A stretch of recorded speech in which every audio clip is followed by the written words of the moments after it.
When we are fighting together, that's better for us. If we really want to fight against them, we free Afghanistan. Not only Kandahar, all Afghanistan. Across the dusty plains, mountains rise abruptly, a protective circle around the city of Kandahar.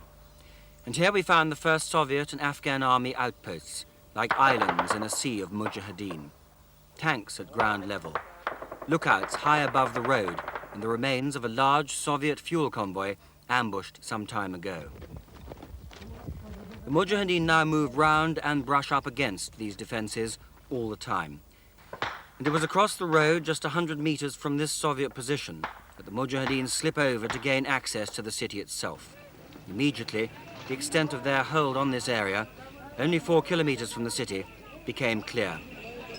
Out of sight of the ever-watchful Soviet troops, they milled around, armed to the teeth, with weapons which still come across the border from neighbouring and friendly Pakistan. Within the 3 kilometers or so between here and the city, we came across the scene of many a last-ditch stand by the Soviets and Afghan troops. This is the litter of war, left as they were pushed back in bitter close-quarter fighting over the past few years. We walked into the Kandahar suburbs with Ismail Gailani as senior leader in NIFA, the National Islamic Front for Afghanistan, one of the 7 Mujahideen groups fighting the Soviets. He'd come on the long journey to meet military commanders from these other groups to try and persuade them to settle their differences in the fight against a common enemy.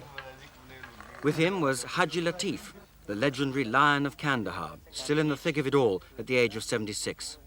The leaders ranged from those with a firebrand Muslim idealism to those with a more worldly, wise, pragmatic outlook, from those who want to kill as many Soviet troops as possible to those who feel they should be given the chance to withdraw in safety.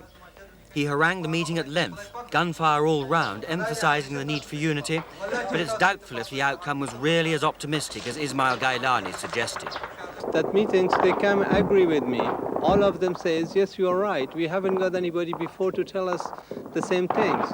Now you told us. Now we knows when we are fighting together, that's better for us. Do you think you're going to be able to take this place? If we really want to fight against them, we free Afghanistan. Not only Kandahar, all Afghanistan.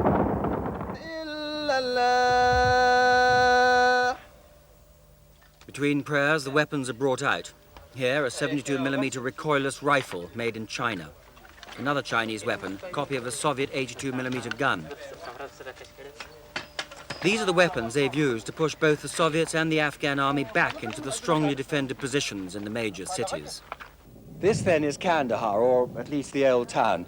Thousands of people used to live here before the Russians came 9 years ago to smash it all with aerial and artillery bombardments. Now, only the Mujahideen live here, and fight, pinning their enemy down around the huge mosque which stands on the southern edge of the city.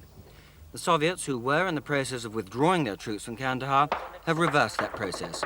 Reinforcements have been sent to bolster the defences as the Mujahideen tighten their grip. It's a sort of stalemate. The Soviets are disinclined to take the fight to the Mujahideen, who in turn seem content to keep up a steady harassment rather than an all-out attack. It's later on that leaders like Haji Latif hope to take the city from a demoralized government force once the Soviets have withdrawn completely. Meanwhile, another group was in the middle of negotiations to exchange prisoners. They'd taken a Soviet trooper, a young man who looked distinctly worried, as well he might, forced into a seemingly friendly gesture with his captors, men not well known for friendly gestures. And indeed, we heard later, he was exchanged for 7 Mujahideen. So it was then, once again, time for another round of annoying the enemy. Across a wide stretch of country along the south and the east of the city, weapons were made ready.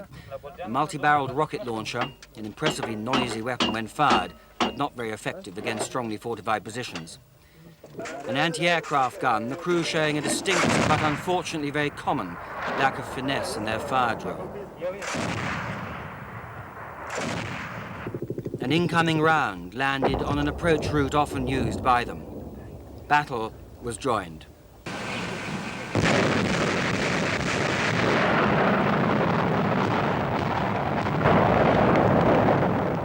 Some reinforcements moved along the road, but the Mujahideen failed to take advantage of this tempting target. The enemy was also engaged at much closer quarters, amongst the ruins of the town. For the wounded, the future is pretty bleak. There's not much in the way of medical backup.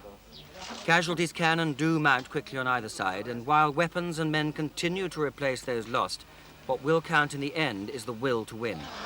That's one quality the Mujahideen do have, however disorganized they may be, or at odds amongst themselves. The Soviets have yet to lose an important population center, but if this city does fall under Mujahideen pressure, it will allow them to form a provisional government here, one which could be recognized by the Western powers, an important step along the road to replacing Kabul's communist regime with an Islamic government. Desmond Hamill, ITN, Kandahar.